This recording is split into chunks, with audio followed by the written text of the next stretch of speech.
June 6th, 1654. Uppsala Castle, Sweden. King Christina stands before her entire court. She's about to do something no monarch in Europe has ever done voluntarily. She's walking away from one of Europe's most powerful thrones. No coup, no scandal forcing her out. She's choosing to leave. But how did a baby girl nobody wanted become the most powerful person in Scandinavia? And why would she give it all up? December 8th, 1626. Stockholm Royal Palace. Sweden is in the middle of the 30 Years' War, the deadliest religious conflict Europe has ever seen. King Gustav II Adolf, one of history's greatest military commanders, needs a male heir to continue his campaigns. The baby arrives covered in blood and afterbirth, so covered, in fact, that the midwives initially think it's a boy. They announce, "It's a prince!" Celebrations begin. Cannons fire across Stockholm. Someone cleans the baby properly. The queen was devastated. She called baby Christina a monster and fell into deep depression. But Gustav, he had a different reaction. Gustav made a radical choice. If he couldn't have a son, he'd make his daughter into one. He decreed that Christina would be raised exactly like a prince. Not similar to, exactly like. Within weeks, he hired male tutors for war, philosophy, and politics. Female tutors? Not allowed near her. He even banned toys and dolls. Christina would learn Latin, Greek, and German before she learned to curtsy.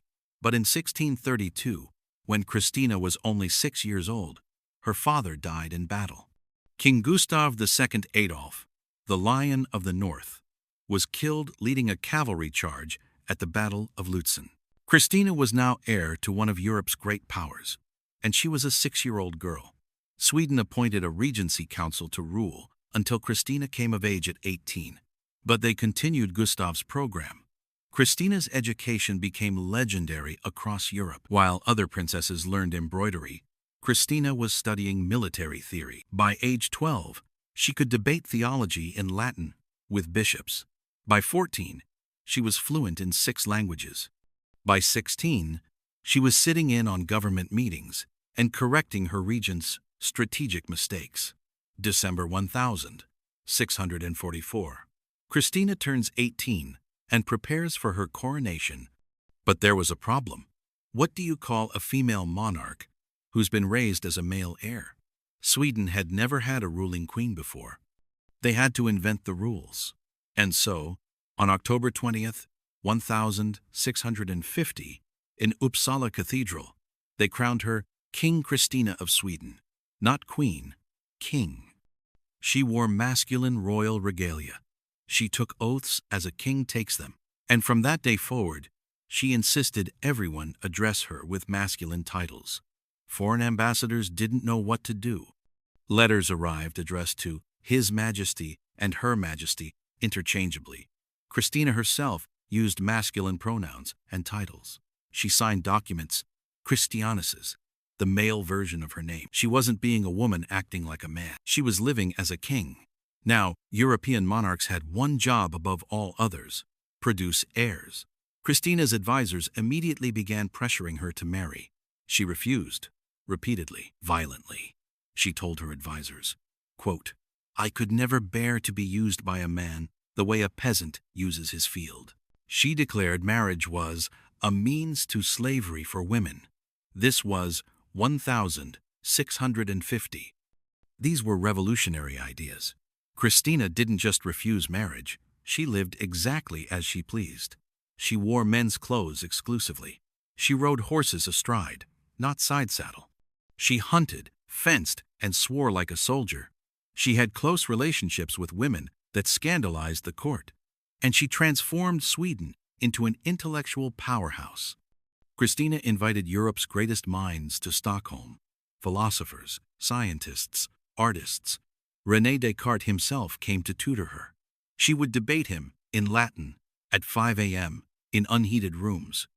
Descartes literally died of pneumonia after one winter in Sweden because Christina insisted on these freezing dawn philosophy sessions.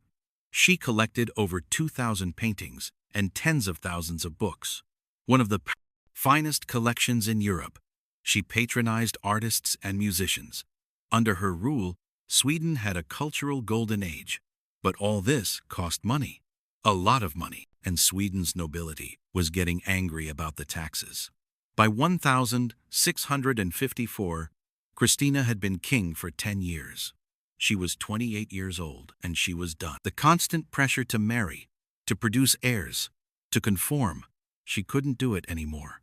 Secretly, she'd been studying Catholicism, which was illegal in Protestant Sweden. And she'd made a radical decision. She began planning the unthinkable: voluntary abdication. No Swedish monarch had ever done it. European kings didn't just quit. But Christina wasn't like other kings. The 6th of June, 1654, Uppsala Castle. Christina appeared before her entire court in full royal regalia, and then she took it all off. She said only a few words. "I can no longer bear the burden of ruling. I surrender the crown to my cousin. I wish him better fortune than I had." And then she walked out. Christina rode to Brussels, where she publicly converted to Catholicism. In front of the Spanish court, she renounced Protestantism. Scandalous. Then she continued to Rome, where Pope Alexander VII welcomed her as a celebrity. She lived there for the next 35 years. In Rome, Christina created a salon that became Europe's intellectual center. Artists, scientists, philosophers, all gathered at her palace. She patronized Baroque composers, collected manuscripts, funded archaeological excavations. She helped found the Arcadian Academy. She lived exactly as she pleased. She had scandalous affairs with both men and women. She wore men's clothing to the opera and didn't care who stared. When the Pope asked her to dress more modestly, she refused. She even tried to claim the throne of Naples at one point, because why not? She died in 1689 at age 62, having lived more freely than perhaps any royal before or since. Queen Christina of Sweden was born into a world that had one plan for her: marry, have children, disappear into history as someone's wife. Instead, she forced the world to crown her king, refused to marry anyone, walked away from absolute power, and spent 35 years in Rome doing exactly what she wanted. She never apologized, never explained herself, never asked permission.